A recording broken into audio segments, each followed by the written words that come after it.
जब हम बालकनी में खड़े थे आपने मुझे एक बहुत इंटरेस्टिंग स्टोरी बताई। आप भी पाकिस्तान में घूमे हो। बहुत। पर एक लास्ट ट्रिप के बारे में आपने बताया था मुझे। देखिए, मैं अक्सर पाकिस्तान ट्रैवल करता था, लेकिन और मैं जब जाता था तो अक्सर ये होता था, मैं किसी ना किसी को जानता था वहाँ पर, तो वीज़ा का एक्सटेंशन हो जाता था। 2-3 हफ्ते मैं लगाता था, घूमता था, लोगों से मिलता था। पाकिस्तान में एक अच्छी चीज़ ये होती थी कि आपको एक्सेस मिल जाती थी। लोग बात करते थे, कोई भी हो, मतलब ऑब्वियसली फ़ौजियों से तो नहीं, बट अक्सर ये होता था कि काफ़ी राजनेता जो हैं, मंत्री भी जो होते थे, वो एक्सेस मिल जाती थी आपको। You could meet people. और अक्सर प्राइवेट गैदरिंग्स में अधिकारी भी जो होते थे वो भी आपसे खुले डुले तौर से मिलते थे। तो that was a good thing out there, जो हमारे यहाँ पर नहीं होता। अगर यहाँ पर कोई पाकिस्तानी आ जाए और आपके साथ कमरे में बैठा हुआ है और आपके कोई दोस्त यार जो अधिकारी हैं, आईएएस में या फॉरेन सर्विस में या फौजी हैं, वो आसपास नहीं आएंगे आपके, क्योंकि आपके घर में एक पाकिस्तानी बैठा हुआ है। लेकिन पाकिस्तान में वो काफ़ी खुले डुले हैं इस लिहाज से। तो मुझे कभी ऐसा महसूस नहीं हुआ कि कोई मेरे ऊपर कोई बहुत बड़ा खतरा है या कुछ है। अ, ये मैं मेंशन कर सकता हूँ कि आप किससे भी मिले हो। हाँ, बिल्कुल। आप हाफिज सईद से मिले हाँ, हो। हाँ, मैंने तो उसके ऊपर आर्टिकल लिखा था पायनियर ओके। के लिए, और ये या मैं 2000 या 2001 की बात कर रहा हूँ। और वो भी मेरे एक दोस्त वहाँ पर जो थे पत्रकार, उन्होंने मीटिंग फिक्स करवाई और वो बड़ी खुफिया तरीके से बातचीत पहले शुरू हुई।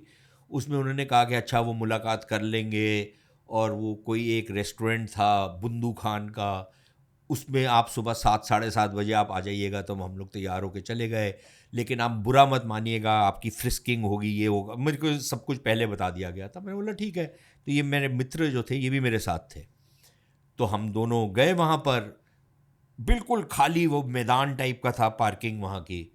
तो वहाँ पर एक वो जो होती है ना वैगन टाइप की, वो आई, काले शीशे, आके रुकी। उसमें से एक बंदा निकला, वो था याया मुजाहिद, इन्हीं का पब्लिसिटी का इन चीफ होता था। वो आया तो ये जो हमारे मित्र थे ये उनसे मिला। तो मिला तो मेरे पास आया, तो मैंने सोचा अब मेरी फ्रिस्किंग होगी, कोई आंख पे पट्टी बांधी जाएगी, कुछ होगा। कुछ नहीं हुआ। उन्होंने बोला आप आइए, आप ही की गाड़ी में चलते हैं। तो वो भी मेरे लिए सरप्राइज था। मैंने सोचा वो पहले जो फिल्मों में हम लोग देखते हैं कि आंखों पे पट्टी बांध के फ्रिस्किंग करेंगे, कुछ नहीं किया। छोटा सा 2-3 लाइन का कॉन्टेक्स्ट दे दीजिए कि कौन है हाफिज सईद। हाफिज सईद लश्कर तैयबा का जो सरगना है, और अब जमातुद्दावा का, और जो जो सरगना है इस सारे आतंकवाद का।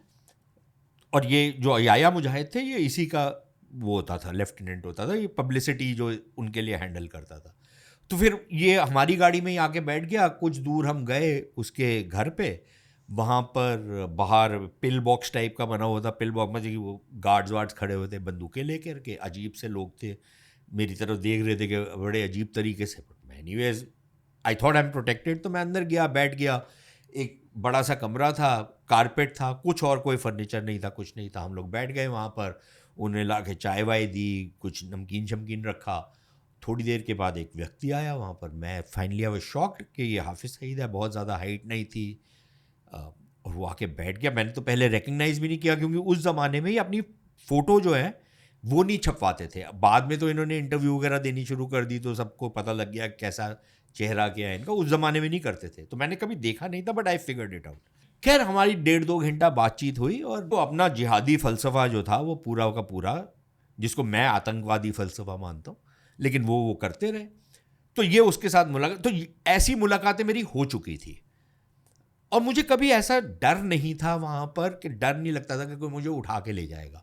ये 2013 के आसपास ये बात शुरू हुई। पहली बारी ये हुआ 2007 में, जब मुशर्रफ ने अपना कू किया। तब पहली बारी मुझे ये लगा, और मैं जहाँ पर ठहरा हुआ था, मुझे मेरे दोस्त ने कहा कि भाई तुम कल निकल जाओ।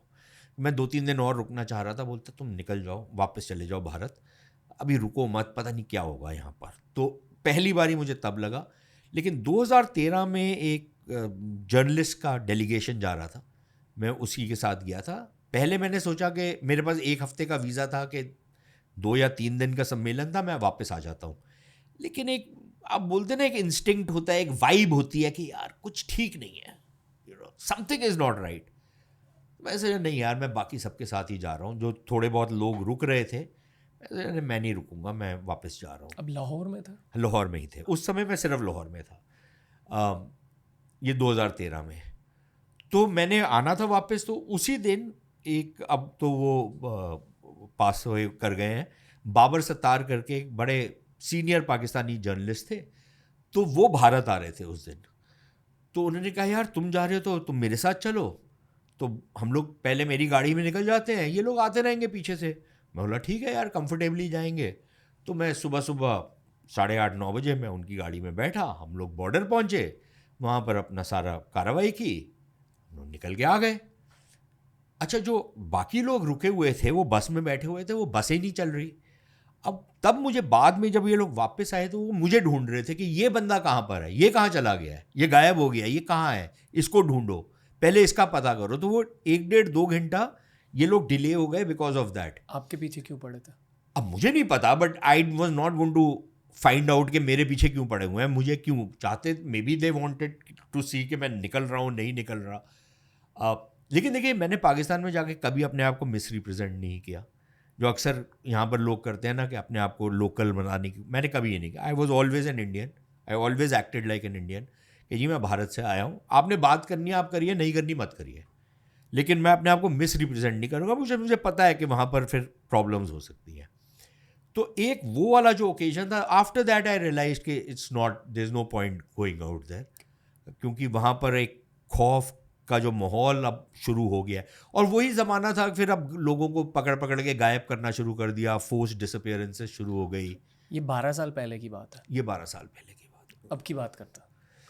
अब तो हालात और ख़राब हैं यार। अब तो किसी को भी कहीं पे भी उठा लेते हैं, गायब कर देते हैं, यातनाएं देते हैं।